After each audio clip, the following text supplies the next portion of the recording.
இந்தியாவோட எக்கனாமியில் science, art, defence இந்த மாதிரி எல்லா சைடுமே இவங்களோட கான்ட்ரிபியூஷன் இருந்திருக்கு. ராம்சேஜி Tata, father of Indian industry. Tata steel, Tata power, Tata chemicals, Tata hotels, ஒரு நேஷனை எப்படி மாடர்னைஸ் ஆக்கணும் அப்படின்ற மாதிரி ஒரு ட்ரீமே அவருக்கு இருந்துச்சு. அப்புறம் JRD tata, Indian aviation father. இந்தியாவில் ஃபஸ்ட்டு பைலட் லைசன்ஸ் வாங்கினவரும் இவர் தான். அப்புறம் ரத்தன் டாட்டா, இவர் மாடர்ன் இந்தியாஸ் கைடிங் லீடர் அப்படின்னு சொல்லலாம். டாட்டா இண்டஸ்ட்ரி மட்டும் இல்லாமல் இவரோட ஹெல்த் கேர், எஜுகேஷன் இந்த மாதிரி இவரோட இம்பேக்ட் ரொம்ப பெருசாக இருந்துச்சு. அப்புறம் Homi Jahangir Bhabha, father of India's nuclear programme. இந்தியாவோட அட்டாமிக் எனர்ஜி ப்ரோக்ராம் ஃபவுண்டர் இவர்.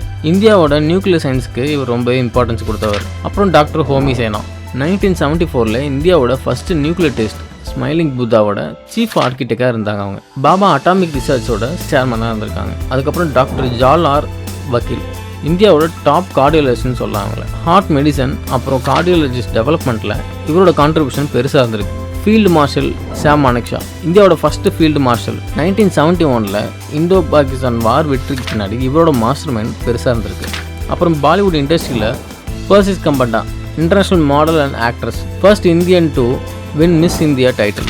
போமன் இரானி, பாலிவுட்டோட மோஸ்ட் ரெஸ்பெக்டட் ஆக்டர்னு சொல்லலாம் அவரை. ஷோரப் மோடி, ஹிஸ்டாரிக்கல் ஃபிலிம்ஸில் ஒரு ரெவல்யூஷனரி டேரக்டர்னு சொல்லலாம் அவரை.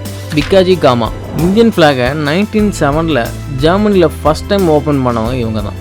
இவங்க ஒரு ரெவல்யூஷனரி ஆக்டிவிட்டீஸ். இன்னும் journalism, health care, science and medicine, air இந்தியாவிலேருந்து first Indian member of British parliament வரைக்கும் இந்த மாதிரி நிறைய இடத்துல பார்சிஸோட கான்ட்ரிபியூஷன் இருந்திருக்கு. பார்சிஸ் இந்தியாவில் ஒரு ரெஸ்பெக்ட்ஃபுல், பீஸ்ஃபுல்லான கம்யூனிட்டியாக இருந்திருக்காங்க. 1000 இயர்ஸ்க்கு முன்னாடி ஒரு ரெஃப்யூஜியாக இந்தியாவுக்குள்ளே வந்து இங்கே தொழில், கலை, அறிவியல், நம்பிக்கைன்னு எல்லாத்தையும் கொடுத்துருக்காங்க. அவங்க இந்தியாவுக்கு வந்தப்போ அந்த ஒரு கிளாஸ் பாலில் ஸ்வீட்டை போட்டு இந்த மக்களாக நாங்கள் இருப்போம், யாரையுமே டிஸ்டர்ப் பண்ணாமல், அப்படி சொல்லி யாரையும் டிஸ்டர்ப் பண்ணாமல் எல்லாருக்கூடையும் பிளெண்ட் ஆகி ஒரு நல்ல வாழ்க்கையை வாழ்கிறவங்க தான் பார்சிஸ்.